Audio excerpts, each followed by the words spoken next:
Today we're talking about suspension. I'm going to walk you through everything you need to know to swap out the suspension on your D1. This also applies to a whole lot more Land Rovers than just that.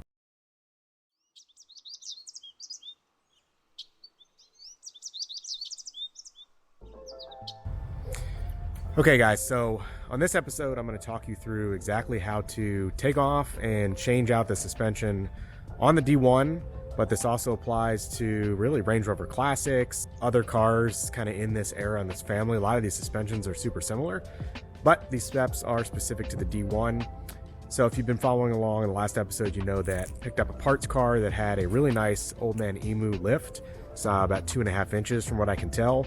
The reason I got the parts car was mostly for that lift, in addition to some interior seats I needed and a whole lot of other bits. But we're in the process this week of swapping the stock suspension on the D1 here behind me for the lift that's on the parts car.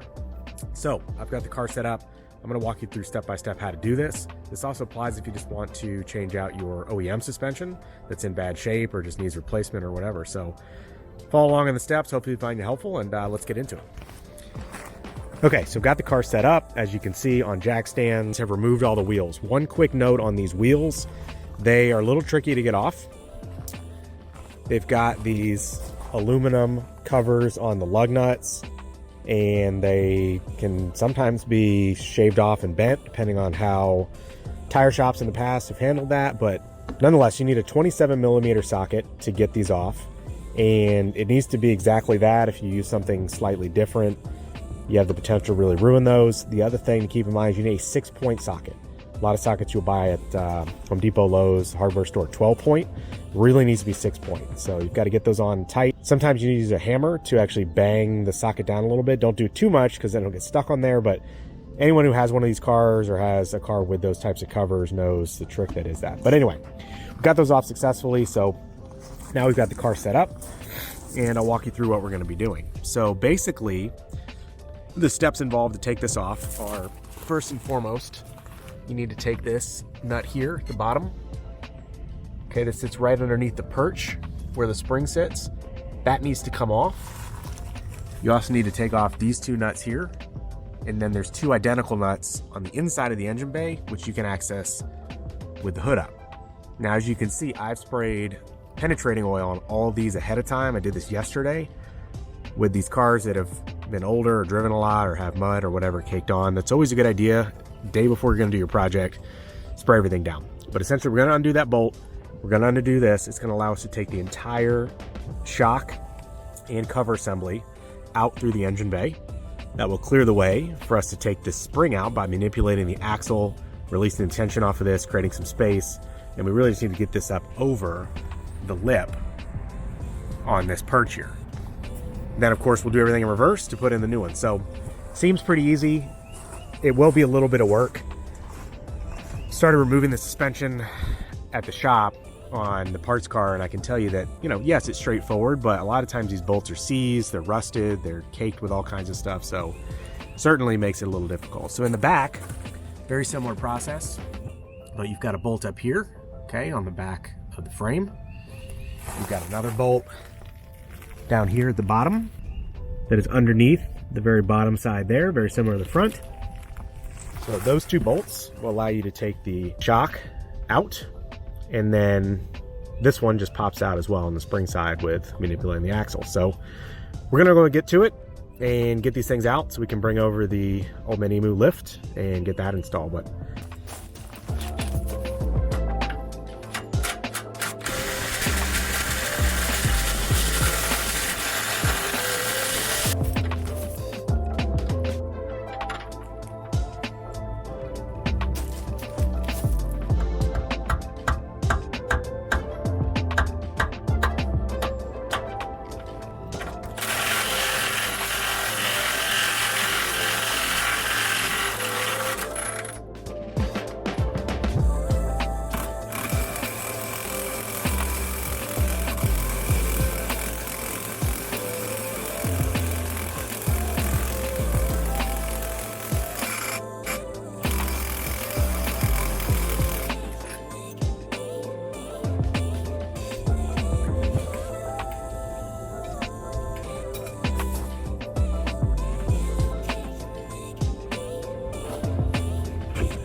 Okay guys, so that's the rear. So shock is out, spring is out. You know, as a best practice, I always like to put all the hardware back in place. So that is the plate that retains the spring to the bottom of the perch with all its bolts and washers. Also put that bolt back on the top of the shock connection point and put these on the bottom of this so that when we transfer them to the parts car, which I'm leaving with the guys at Rover Co., they've got all the bits they need to install the stock suspension. So now that this is wrapped in the back, go ahead and move to the front. So on the fronts, we've got a bolt that is going to be super stubborn. It is the bolt on the bottom side of the perch here for the shock. So I have tried a couple different methods so far. Basically, the issue that you find with a lot of these is that this portion wants to twist and turn while you're trying to undo the nut at the bottom of the shock because it's a shock. And I've tried, there's a little pin on the bottom that is squared off that allows you to put something like a wrench or whatever on that while you turn the nut itself to keep this whole assembly static. And that's still not doing the trick because I think the bolt is just too seized up. It's got too much rust and dirt and stuff caked on it. So next step, we're going to take this guy and apply some heat to that bolt. That should help to remove some of the stuff that's on it. But more importantly, it should heat the bolt up, expand that bolt because metal expands when it gets hot, and allow us to back that nut off of the threaded bolt or the threaded component of the shock a little more easily. So let's give that a shot, see if we can get this off. But this is honestly the hardest part and a potential challenge on any of these Discoveries or Range Rover Classics in terms of getting these front shocks off.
All right, so as you can see, we have taken the front shocks out, finally. It was a little bit of a tricky job. Just for reference, the sort of key to this thing, I tried a number of things, this is what worked for me, are these two things. So this is a 19mm wrench, which is the size of the nut at the bottom and top of the shock, which we knew all along. So the big question was, what can we wrap around the pin that's at the bottom and the top of the shock to keep the shock itself from rotating while we're trying to loosen up that nut? This was the ticket. So this is a 6-inch adjustable wrench. We adjusted it down to fit the narrow approach, so to speak, of that square peg. The bottom of the shock held on to this while we turned this in the opposite direction, and we're able to do it. We also used the torch, as you saw, to loosen up the nut, which I do think helped. But nonetheless, these are the two items. I tried vice grips. I tried a 9mm wrench. I tried my hand. We tried a strap around the shock. We tried everything. So this is what worked to get that off. So for the spring, usually these kind of just drop out on their own. However, I think because of the angle of the axle and frankly even maybe the angle of the car a little bit, how I have it set up, this is not coming free by itself. And so I've got a set of spring compressors that you can twist down. Figured I would need those to put the longer springs in place for the lift. So we're gonna go ahead and throw those on this one and get these springs out, and then we will be officially 50% done and ready to go over to the parts car, grab the lifted Old Man Emu suspension off that car and get it installed on this one, which should be a lot easier. Obviously, putting things on tends to be a lot faster than trying to disassemble. Also, now that I've gone through this process once, I know kind of exactly where everything goes and how it connects. So let's get this off and then let's go head over to the parts car.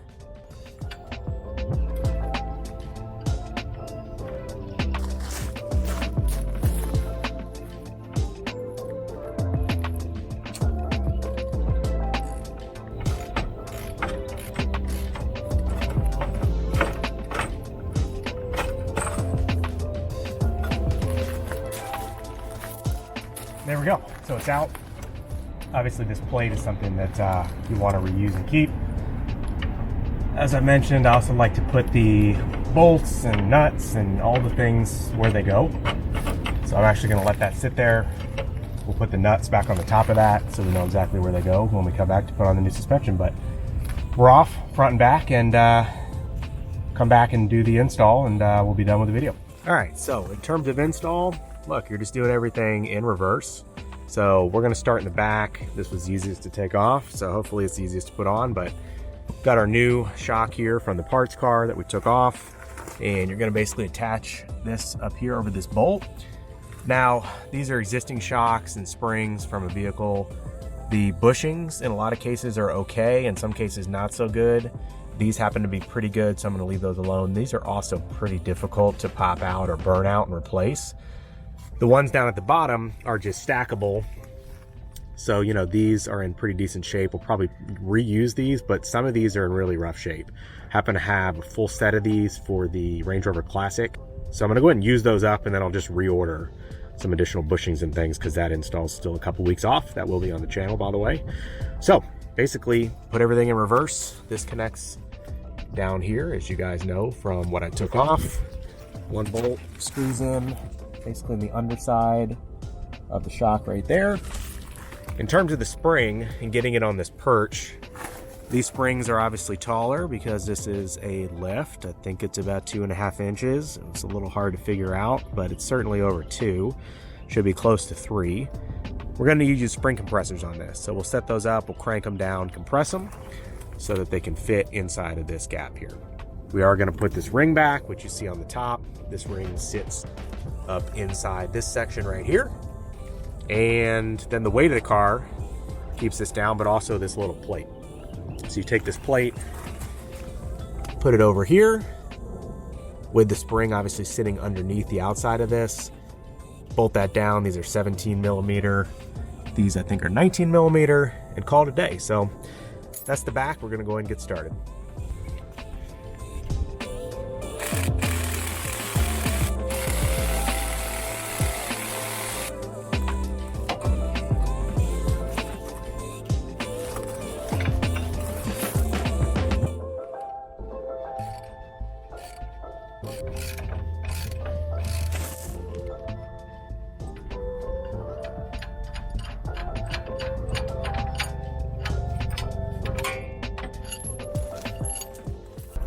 Okay, so that is in. We're gonna replace this plate here. So we're gonna put that plate right over the top of the spring here, through those 2 holes, bolt it underneath in that spot, and the spring will be in place. Then we're going to use a jack. Okay, we're gonna jack up the center of the axle. It's gonna allow us to put the shock all the way through on the bottom there. Connect our bolts, tighten everything up, and this one will be done. Then essentially you're just gonna repeat the same process for all 4. So I won't show you the other side of the rear. I will show you the front just because it's a little bit different. And then it's gonna be on to wheels and tires and drop in the car. Okay, so we got the rear suspension all dialed in. Just for stability's sake, since I am doing this on gravel, we were getting a little sideways with our jack stands. So we decided to go ahead and throw on the rear wheels. Dug out, got the wheel under there, and gotta say, these things look amazing. The 33s I think are gonna be really perfect on this vehicle from a size perspective. I'm glad I went with that. The wheels also, I love the way the satin wheels came out. I've got a video on the channel about how I refinished those. But anyway, got the rear wheels on both sides. That way we've got a nice stable working surface. This is still jacked in the front. And so yeah, for the front suspension, guys, it's really just the same as the rear for the most part. So we took the springs, we basically compressed those with our compression tool, snuck those under. There is a little piece right here, okay, that goes on top of the spring that's got these posts for these nuts that connect to this hat or cover up top that goes up in the engine bay. So you've got to put that up in there. Then you want to put your spring, your coil up in there, and then you're gonna feed the shock down from the engine bay. Okay, so that comes down from the top, down through here and down here to the perch where the spring sits. So the only thing left we really have to do is to jack up the front axle. We're gonna need to raise this so that we can get the bottom of this shock including all the bushings and plates and everything, down through the perch and put our nut on the bottom. Then those will be attached. We'll throw the front wheels on and we will call this project done. So I'm gonna go ahead and get that done. I'll give you guys an overview of how the car looks with everything complete, and then we'll wrap this video up. Okay, so we are all wrapped up with the suspension install. Super pleased with how this looks. Sitting pretty nicely, I think, at the moment. This rear section is a little lower, but I think it's because we had to dig out quite a bit of gravel to kind of get this tire under here with the jacks we're using. So gonna get this on some level ground and check that out. Obviously want to ensure that the front and the back are sitting level in terms of the amount of space and just the overall rake of the car. There's also the fact that this sort of plastic / metal bumper from the factory will be replaced. So that's the next video I'm going to bring you guys, is putting on the steel heavy duty winch bumper that I got from Britpart. So we'll go ahead and install that coming up, and that will add some weight to the front of the car, so that may pitch this a little forward. So anyway, we just want to get all that dialed in. But overall, super happy with the 33s that I went with. I really do feel like this is a great tire size for the D1s. A lot of people do like 31.5, sort of bordering on 32, which would be like the next size down. I think it's like a 265, 75, 16. But yeah, really liking this look with the 33s. Very beefy. Obviously going to give me some nice off-road capability. You know, look, the downside is in city driving and things like that, yes, it screws around with your speedometer. Yes, it messes up your gas mileage. Yes, it causes the car to have less power. All those things are absolutely true. That said, honestly, my drives with these things are like 10, 15 minutes around the house. It's down to the grocery store, Home Depot, you know, grab the kids from school, like stuff like that, and take them to sports practices. Like, we live in an area of town, luckily, where everything is pretty close to us. And so I'm not super concerned about like the long-term stuff. We have other vehicles for longer drives and things like that. So for short little commutes, this is gonna be super fun. Still need to swap out the rear tires. We're gonna take that off. I think we're actually gonna need to flip the carrier upside down to fit the 33 on the back based on my research, but gonna do that. Got the rear bumper getting changed out, all kinds of fun stuff. So this is just a start. Got a lot of things left on the build, but again, hopefully you found this video helpful. If you're trying to do your own suspension install, you can certainly save a lot of money. It is a little bit time intensive, it's labor intensive, but I had a lot of fun with it. I learned a lot, and yeah, we're gonna go ahead and start getting the rest of the build brought to you here on the channel. So thanks for tuning in to this one. If you don't already, please subscribe so you can stay up to date with this build, Range Rover Classic builds I have going on, Porsche 911 stuff, all kinds of things. So hit the subscribe button, and I'll catch you on the next one.